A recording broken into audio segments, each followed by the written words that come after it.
Very good morning to all the Sampurna students. Nutrition in plants. This is the topic that we are going to discuss today from science subject of class 7, chapter number 1.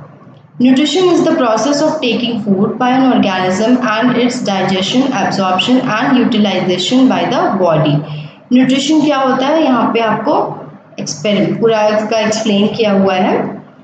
Nutrition is the process. क्या है ये? Process है food intake करने का. ठीक है, food अपने अंदर लेने का, उसके डाइजेशन प्रोसेस, एब्जॉर्प्शन और यूटिलाइजेशन, किस तरीके से फूड को यूटिलाइज किया जाता है बॉडी के द्वारा, ये सारी चीज़ें न्यूट्रिशन के अंडर आती हैं. ओके, अब हम डिस्कस करेंगे इसके बारे में, इसके मोड्स क्या क्या हैं और किस तरीके से यहाँ पे एक्सप्लेन किया है, वो चीज़ें हम देखेंगे.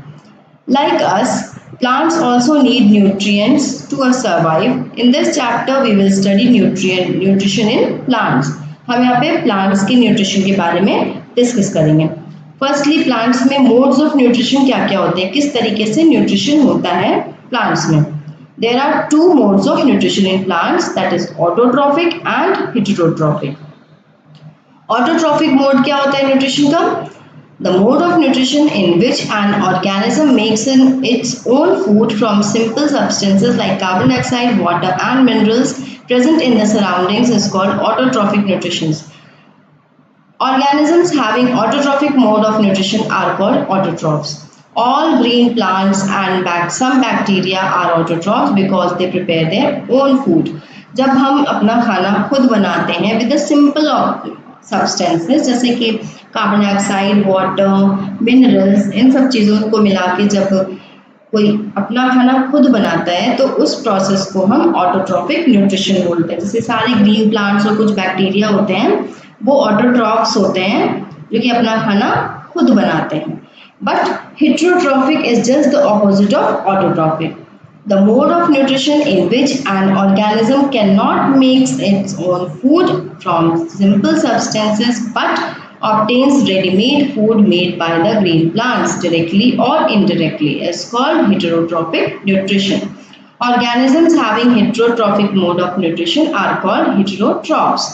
Animals and non-green plants have heterotrophic mode of nutrition. Now we are knowing what is the heterotrophic mode of nutrition. So organisms having heterotrophic mode of nutrition are called heterotrophs. जो भी heterotrophic nutrition जो करते हैं process, उस जो भी organisms हैं उनको हम heterotrophs बोलते हैं. Animals and non-green plants have heterotrophic mode of nutrition and thus they are called heterotrophs. जैसे एनिमल्स होते हैं, नॉन ग्रीन प्लांट्स होते हैं जो कि ग्रीन नहीं होते, जो अपना खाना खुद नहीं बनाते, that's why they are all called heterotrophic mode of nutrition. उस न्यूट्रिशन को कहते हैं and the organisms are called heterotrophs. Now let's read about photosynthesis.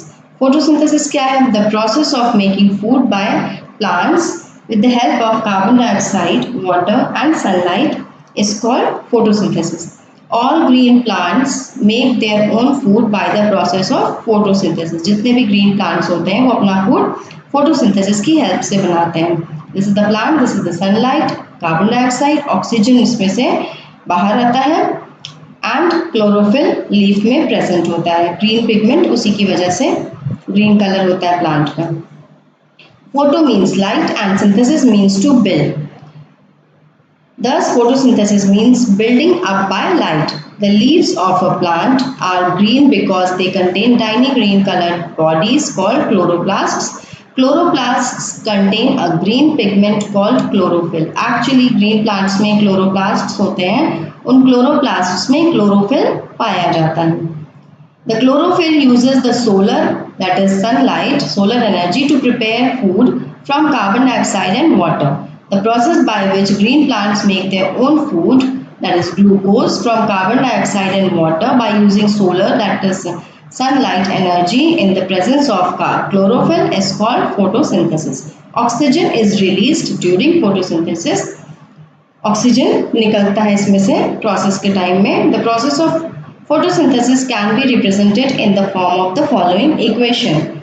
इसकी पर्टिकुलर इक्वेशन है फोटोसिंथेसिस की, that you have to learn it. Okay, carbon dioxide water के साथ होता है मिक्स होके सनलाइट की प्रेजेंस और क्लोरोफिल की प्रेजेंस में क्या बनता है C6H12O6 दैट इज ग्लूकोज। ये प्लांट का फूड है, plus oxygen is released for us.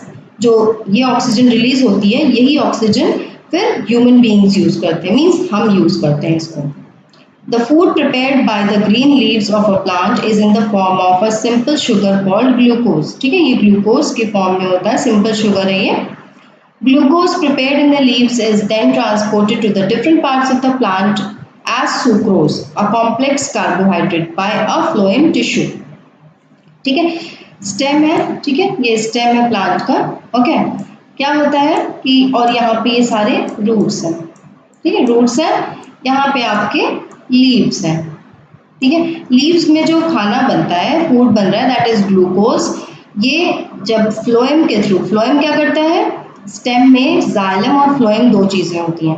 Phloem क्या करता है, फ्लोएम जो है लीव से जो फूड मटेरियल होता है उसको रूट्स तक पहुंचाता है, फ्लोएम का ये वर्क होता है स्टेम में। तो यहाँ पे जो ग्लूकोज बना है ये सुक्रोज जो कॉम्प्लेक्स कार्बोहाइड्रेट है, सुक्रोज की फॉर्म में रूट्स के पास जाते हैं, मतलब बाकी सारे डिफरेंट पार्ट्स ऑफ प्लांट्स में जाते हैं फ्लोएम टिश्यू की हेल्प से। ओके, देन ग्लूकोज प्रिपेयर जो हुआ वो सुक्रोज की फॉर्म में फ्लोएम टिश्यू की हेल्प से सारे प्लांट बॉडी में जाते हैं, बॉडी पार्ट्स में, प्लांट की जो बॉडी पार्ट्स हैं उसमें जाते हैं। Extra glucose is change into a complex carbohydrate called starch. और जो बचा हुआ एक्स्ट्रा ग्लूकोज होता है वो स्टार्च की फॉर्म में प्लांट में स्टोर हो जाता है। This starch is stored in the leaves, और ये स्टार्च लीव्स में स्टोर होता है, ठीक है, and other parts of the plant, और भी अदर पार्ट्स में भी ये स्टोर होता है स्टार्च जो है, क्योंकि सबसे पहले तो ये ग्लूकोज बनाता है सुक्रोज की फॉर्म में, ये बॉडी पार्ट में प्लांट बॉडी पार्ट्स में इधर उधर पहुंचाता है प्लांट के सारे पार्ट्स में। उसके बाद जो उसके पास एक्स्ट्रा ग्लूकोज रह जाता है वो लीव्स में स्टार्च के फॉर्म में या किसी और पार्ट में प्लांट के स्टोर किया हो जाता है अपने आप। फोटोसिंथेसिस की रिक्वायरमेंट क्यों है, उसके बहुत सारे रिक्वायरमेंट के रीजंस हैं।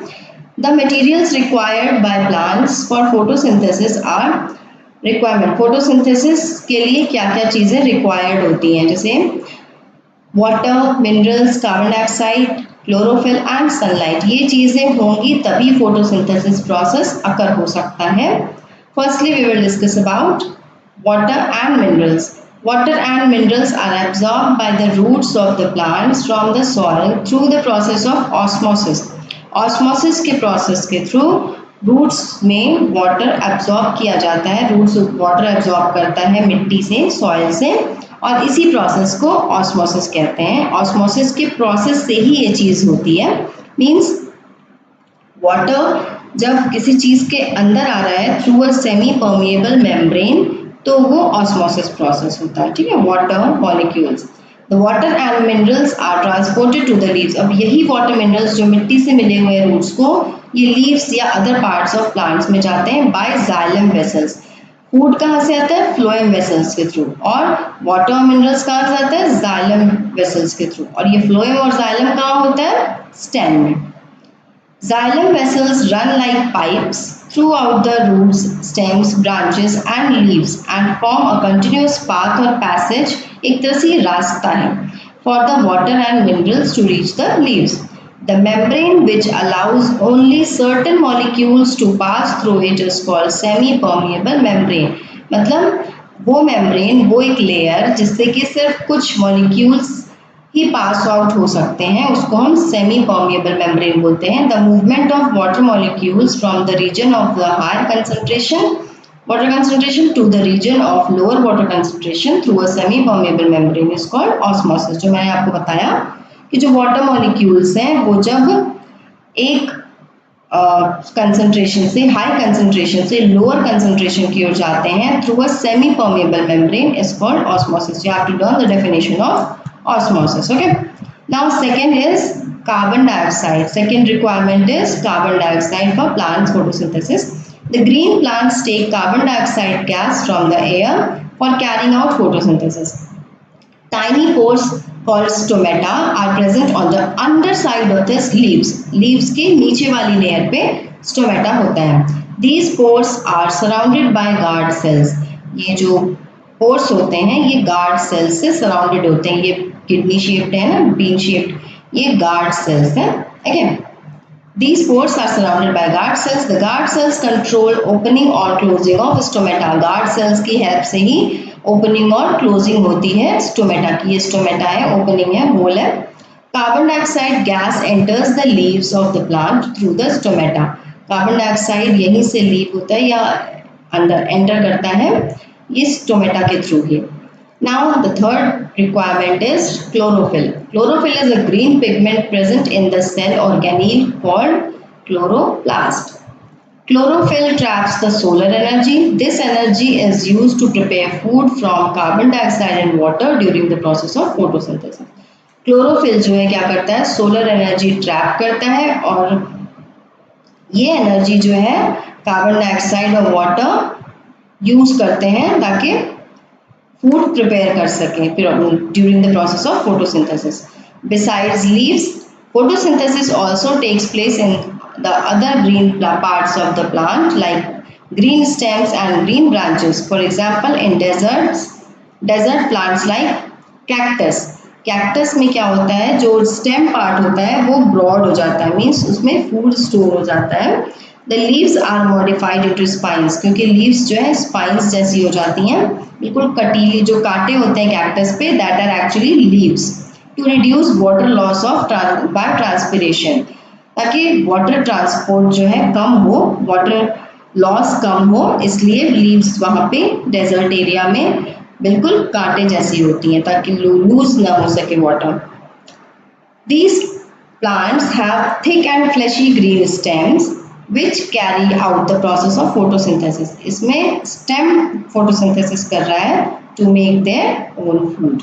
Okay, you have to just read the experiment here. Here is one activity given, just to go through it. Okay. Now the fourth requirement is sunlight. Green plants prepare food in the presence of sunlight. Chlorophyll present in the green leaves trap the solar energy. The solar energy is converted into the chemical energy by the process of photosynthesis. जो solar energy है क्योंकि वो sunlight है, sun से मिल रही है, तो that's why वो solar energy है. But solar energy plant part में आके chemical energy में convert कर दी जाती है photosynthesis के help से. और the chemical energy is stored in the form of carbohydrate in plants. Okay, मतलब food की तरह ये chemical energy store हो जाती है plants में. Leaves of plants grow in different patterns so as to catch maximum sunlight. और ये जो leaves होते हैं plants के ये different patterns में grow होते हैं ताकि maximum sunlight trap कर सके, खींच सके. Aquatic plants like hydrilla, water lily and Vallisneria take in carbon dioxide dissolved in water to prepare their food and give out oxygen during this process. ये जो water plants हैं, aquatic plants हैं, ये carbon dioxide water के through जो water में dissolve हुआ रहता है carbon dioxide उसको वो ले लेता है ताकि वो अपना food prepare कर सके to give out oxygen during this process. Here is also one activity is given, just go through it, read it properly, okay, to show that sunlight is necessary for photosynthesis. Sunlight किस तरीके से photosynthesis process के लिए necessary है. Now, do you know the leaves of some plants like croton have chlorophyll but they appear dark red in color. Here what is this it's saying? It says leaves जो होते हैं कुछ plants के like croton have chlorophyll, उनमें chlorophyll होता है, ठीक है, और but they appear dark red in colour, लेकिन ये डार्क रेड इन कलर के होते हैं. This is because the red pigment present in them hides the green colour of the chlorophyll. उसमें रेड पिगमेंट होते हैं.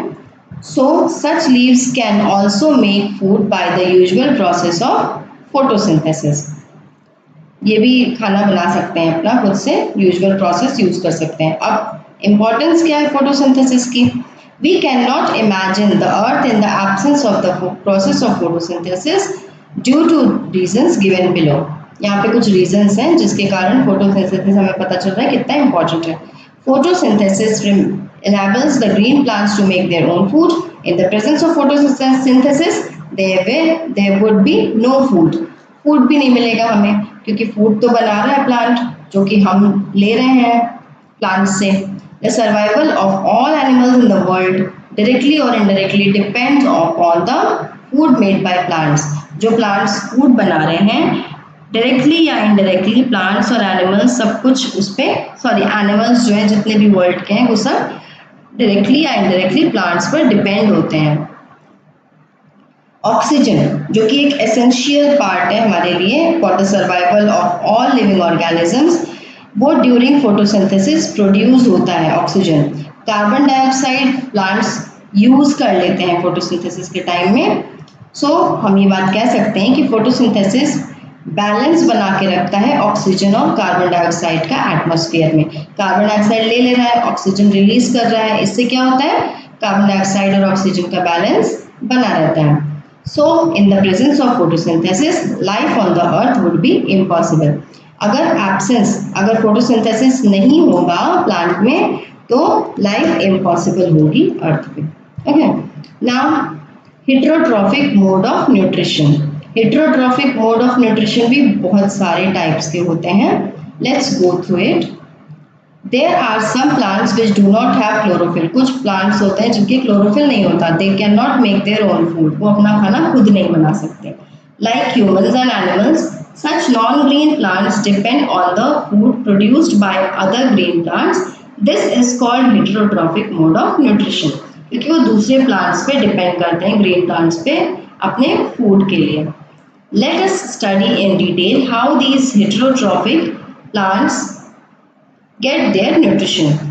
इनका न्यूट्रिशन क्या क्या है, प्रोसेस क्या क्या है, एक सैप्रोफाइटिक है, देन पैरासाइटिक है, देन सिम्बायोसिस है. ओके, ये 3 types of nutrition heterotrophic nutrition में पाए जाते हैं. Firstly we have to read saprophytic nutrition. Some non-green plants get nutrients from dead and decaying organic matter of plants and animals. Such plants are usually whitish and have no leaves at all. ठीक है, ऐसे non green plants जो अपना nutrients dead और decaying organic matter जैसे plants के या animals के डेड और डिकेइंग ऑर्गेनिक मैटर होते हैं उनसे उनको खाना मिलता है. तो ये जनरली वाइटिश कलर के होते हैं या उनके लीव्स ही नहीं होते. Such mode is called saprophytic nutrition. The mode of nutrition in which the non-green plants obtain their nutrients from dead and decaying organic matter of plants and animals is called saprophytic nutrition. You have to learn the definition of saprophytic nutrition. Plants which use saprophytic mode of nutrition are called saprophytes. Example: Indian pipe and coral root. ये आपके 2 examples हैं saprophytes के. This is Indian pipe. The roots of saprophytes contain organisms called fungi. The fungi, like mushrooms, secrete digestive juices on the dead and decaying matter and convert it into a liquid that is used as nutrient by the non-green plants. और ये जो fungi होते हैं इनके roots में, saprophytes के roots में होते हैं, वो क्या करते हैं डाइजेस्टिव जूसेस जो होते हैं उसको सिक्रीट कर लेते हैं. कहाँ से, डेड और डिकेइंग मैटर से, और उसको कन्वर्ट करते हैं लिक्विड में, जो कि वो लिक्विड नॉन ग्रीन प्लांट्स जो है एज अ न्यूट्रिएंट्स यूज करती हैं. मतलब इनके रूट्स का फंजाई होना बहुत ज़रूरी है. ठीक है, तो fungi like moulds, mushrooms and yeast and bacteria are known as saprotrophs. और इन सारे फंजाई को हम सैप्रोट्रॉफ्स कहते हैं. कुछ फंजाई एंड बैक्टीरिया होते हैं उनको हम सैप्रोट्रॉफ्स कहते हैं. Fungi were earlier considered to be plants, but due to the presence of some characteristics different from plants they are no longer considered plants. They form an entirely different category of organisms and are considered as a separate kingdom. अब ना ये plants में count होते हैं ना animals में count होते हैं. पहले इसको हम फंजाई को हम प्लांट्स में काउंट करते थे, बट इसकी कुछ डिफरेंट कैरेक्टरिस्टिक्स हैं जिनकी वजह से वो प्लांट से डिफर हो रहे हैं, इसलिए एक अलग कैटेगरी बनाते हैं. एक सेपरेट किंगडम बन चुका है इनका बायोलॉजिकल लाइफ में. नाउ हमने सैप्रोफाइटिक पढ़ लिया. Now we have to read parasitic nutrition. That is cuscuta, that is अमरबेल कहते हैं उसको, is a non green plant. It does not have chlorophyll. इसमें भी क्लोरोफिल नहीं होता, वो अपना खाना खुद नहीं बना सकता. ये लॉन्ग होते हैं, येलोइश थ्रेड लाइक स्टेम्स होते हैं इनके, twine around the stem and branches of a tree on which it climbs. ये दूसरे पेड़ों को पकड़ के क्लाइंब करते हैं. It has a special structure called haustoria which pierces into the plant's body on which it climbs for absorption of ready-made food. Haustoria नाम का इसमें एक स्ट्रक्चर होता है, स्पेशल स्ट्रक्चर होता है जो कि प्लांट बॉडी में जिस पे ये क्लाइंब कर रहे हैं उसके अंदर ये पियर्स कर जाते हैं, घुस जाते हैं ये हॉस्टोरिया जो है, और वहां से उनको रेडीमेड फूड प्रोवाइड कराता है. ये हॉस्टोरिया एक स्पेशल स्ट्रक्चर है जो कि पैरासाइटिक ऑर्गेनिजम्स के लिए इम्पॉर्टेंट है.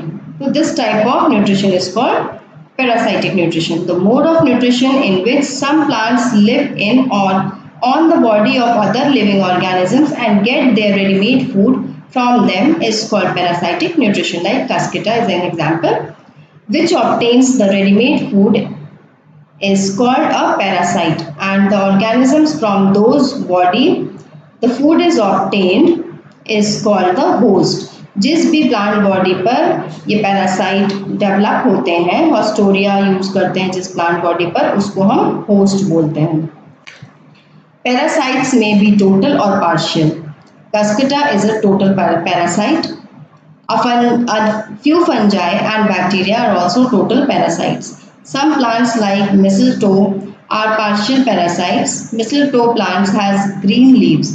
These green leaves makes their own food, but this plant receives water and minerals from the host plant on which it grows to make its own food. Means ये इनके green plants होते हैं मिसलटो के, but ये partial parasites हैं. मिसलटो के खुद के ग्रीन लीव्स होते हैं, ये अपना खाना खुद बनाते हैं, बट इनको वाटर और मिनरल्स जो है दूसरे होस्ट प्लांट पे जिस पे ये डेवलप हो रहे होते हैं उनसे लेकर ये डेवलप होते हैं. दैट्स व्हाई ये partial parasite. Now the third is symbiosis. Lichens are the most amazing form of life. A lichen is actually composed of two distinct organisms, algae and fungi. They live and work together. How? Let's see.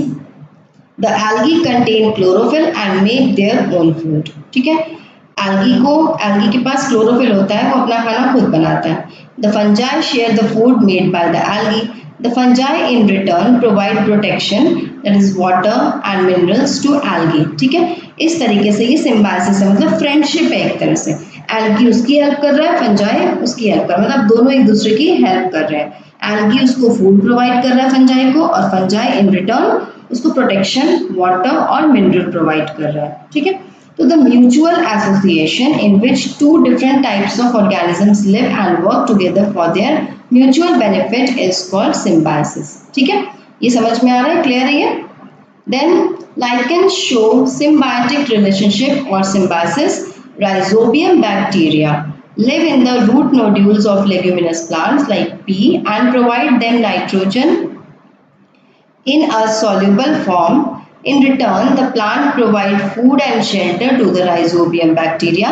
मतलब हमने पहले भी कहीं पढ़ा होगा पहले भी कि rhizobium bacteria जो होते हैं वो root nodules में होते हैं जो कि नाइट्रोजन प्रोवाइड करते हैं रूट्स को, और इन रिटर्न रूट्स उनको फूड प्रोवाइड कराते हैं. ठीक है, तो दोनों आपस में म्यूचुअल एसोसिएटेड है. So both organisms benefit each other.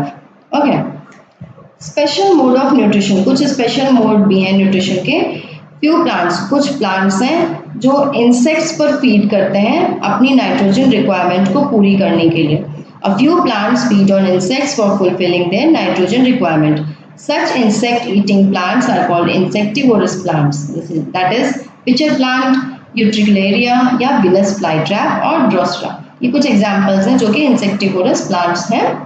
ठीक है, they are generally green plants. Therefore, they can prepare their own food. But for preparing proteins, they cannot get nitrogen from the surroundings.